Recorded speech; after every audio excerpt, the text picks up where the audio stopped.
చేసి 5.5 నెలలు జైల్లో పెట్టినా తర్వాత పార్లమెంట్ ఎన్నికల్లో మరి ఊహించని ఓటమి పాలైనా అదే మాదిరిగా మా పార్టీ బ్యానర్ మీద గెలిచిన మా పార్టీ జెండా మీద గెలిచిన 10 మంది ఎమ్మెల్యేలు కాంగ్రెస్ పార్టీలో చేరి వారిని గెలిపించిన ప్రజలకు ద్రోహం చేసిన ఇవన్నీ కూడా తట్టుకొని ఎన్నో విషమ పరీక్షలు మా మీద కేసులు పెట్టినా మమ్మల్ని ఇబ్బంది పెట్టే ప్రయత్నం చేసిన అడుగడుగున అవమానాలు వేధించే ప్రయత్నం చేసిన ఇవాళ సంవత్సరం తర్వాత తిరిగి మళ్ళీ ఒకవైపు గురుకుల బాట పట్టిన మరొక వైపు లగచర్లలో గిరిజన రైతుల పక్షాన నిలబడ్డా అదేవిధంగా రాష్ట్రంలోని ఎవరికి ఏ సమస్య వచ్చినా తిరిగి పోరుబాట పట్టింది టీఆర్ఎస్.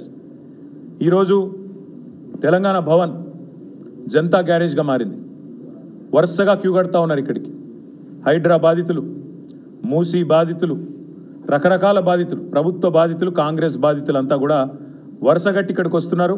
వచ్చి వారి వేదన వారి బాధ చెప్పుకుంటూ ఉన్నారు. అందుకే నేను అనేది మా నాయకులకు మా కార్యకర్తలకు ముందుగా శిరస్సు వంచి వారి పోరాట స్ఫూర్తికి నా ధన్యవాదాలు తెలియజేస్తా ఉన్నా. ముఖ్యంగా సోషల్ మీడియాలో కూడా ఎక్కడికక్కడ ఖండాంతరాల్లో ఉండే మా తమ్ముళ్ళు మా చెల్లెళ్ళు కూడా చాలామంది మరి పార్టీ ఉండాలా, ఖచ్చితంగా తెలంగాణకు శ్రీరామ రక్ష అంటే కేసీఆర్ నాయకత్వం అని చెప్పి బలంగా నమ్మి వాలంటీర్గా పనిచేస్తున్న తమ్ముళ్లకు చెల్లెళ్లకు సోషల్ మీడియా సైనికులకు క్షేత్రస్థాయిలో ప్రతిరోజు కాంగ్రెస్తో తలపడుతున్న మా కార్యకర్తలకు కేసులకు వెరవకుండా ఇవాళ సింహాల్లాగా పోరాడుతున్న మా నాయకులందరికీ పేరు పేరున హృదయపూర్వకంగా ధన్యవాదాలు తెలియజేస్తూ మరొక 4 ఏళ్ళు ఈ పోరాటాన్ని ఇంకా ఉధృతంగా తీసుకుపోదామనే ఒక కేసీఆర్ గారి సూచన, కేసీఆర్ గారి భావన కూడా మీకు తెలియజేస్తూ మరి ఏడాది పాలనలో ఏమున్నది గర్వకారణం అంటే రాష్ట్రం ఇవాళ నిజంగా చూస్తే రేవంత్ రెడ్డి ప్రభుత్వం వచ్చిన తర్వాత 1,00,000 కోట్ల అప్పులు కొత్తాయి. రేవంత్ బ్రదర్సు మాలామాలైనరు. రాష్ట్రం మాత్రం అధోగతి పాలైన మాట వాస్తవం. ప్రజలు తిప్పల పాలైన మాట కూడా వాస్తవం. తెలంగాణ ప్రజలకు ఈరోజు రేవంత్ రెడ్డి పాలన, కాంగ్రెస్ సర్కారు పాలన అంటే గుర్తొచ్చేది ఒకవైపు 1,00,000 కోట్ల అప్పులు, మరొక వైపు వారు చేసిన దారుణ ఘాతకాలు, తప్పులు. సంవత్సరం నిండింది.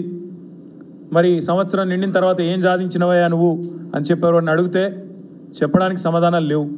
ఏదో పేరుకి ఆర్భాటము హడావుడి తప్ప ఈరోజు నిజంగా చెప్పడానికి సమాధానాలు లేవు. అందుకే ముఖ్యమంత్రి తన తప్పులను కప్పిపుచ్చుకోవడానికే మళ్ళీ అప్పులు అంటూ తప్పుడు కూతలు కూస్తూ ఉన్నాడు. అప్పులు అంటూ తప్పుడు కూతలు కూస్తున్న ముఖ్యమంత్రికి నేను చెప్పేది, అప్పుల మీద కాదు జరగాల్సింది, నీ తప్పుల మీద చర్చ. తెలంగాణ సమాజంలో మేము తప్పకుండా నిన్ను సూటిగా ఇవాళ కొన్ని ప్రశ్నలు అడుగుతున్నాం, దమ్ముంటే సమాధానం చెప్పు.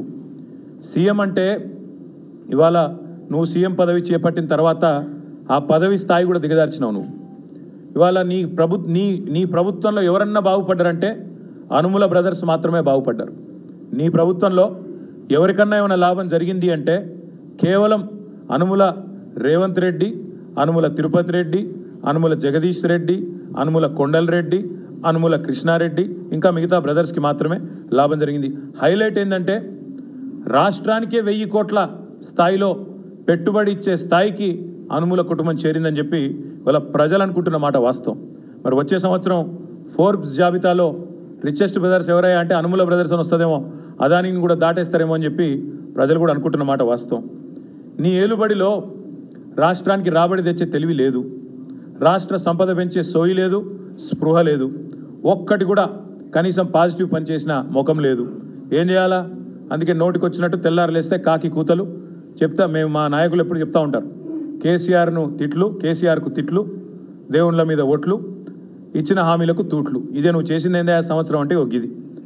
మాట్లాడితే ముఖ్యమంత్రి అనేవాడు రాష్ట్ర ప్రతిష్ట పెంచాల్సిన ప్రయత్నం చేయాల్సింది పోయి ఇవాళ రాష్ట్ర ప్రతిష్టను, రాష్ట్ర పరువును గంగలో కలిపినట్టు రాష్ట్రం దివాలా తీసిందని దివ్యంగా ఉన్న రాష్ట్రం మీద దివాలా తీసిందని ఆరోపణలు చేసే ఒక దివాలాకోరు ముఖ్యమంత్రి మనకు ఉండడమే ఇవాళ నిజంగా కూడా మనం చేసుకున్న దురదృష్టం. కొత్త పరిశ్రమలు కాదు, ఉన్న పరిశ్రమలే తరలిపోతున్నాయి. యువతకి, ఉపాధికి, రాష్ట్ర ప్రగతికి తీరని అన్యాయం రేవంత్ రెడ్డి చేస్తూ ఉన్నాడు. ఇవాళ కొత్త స్లోగన్ పెట్టినాడు, ఇవాళ కొత్త పిఆర్ఓలను పెట్టుకున్నట్టున్నాడు. 2-3 కొత్తగా ఇంగ్లీష్ వచ్చిన వాళ్ళు తోడైనరు. తెలంగాణ రైజింగ్ అట. ఎల్ల రైజింగ్ అవుతుంది చెప్పు. ఇండియా షేనింగ్ అని అప్పట్లో ఒకళ్ళు వాగినరు, వాళ్ళు అడ్రస్ లేకుండా వీకినరు. నువ్వు ఎవరిలో పెట్టుకున్నట్టు నిన్న ఇయ్యాల 2 ఇంగ్లీష్ ముక్కలు వచ్చినోని ఆయన తెలంగాణ రైజింగ్ అట. తెలంగాణ రైజింగ్ కాదు, అనుముల బ్రదర్స్ రైజింగ్.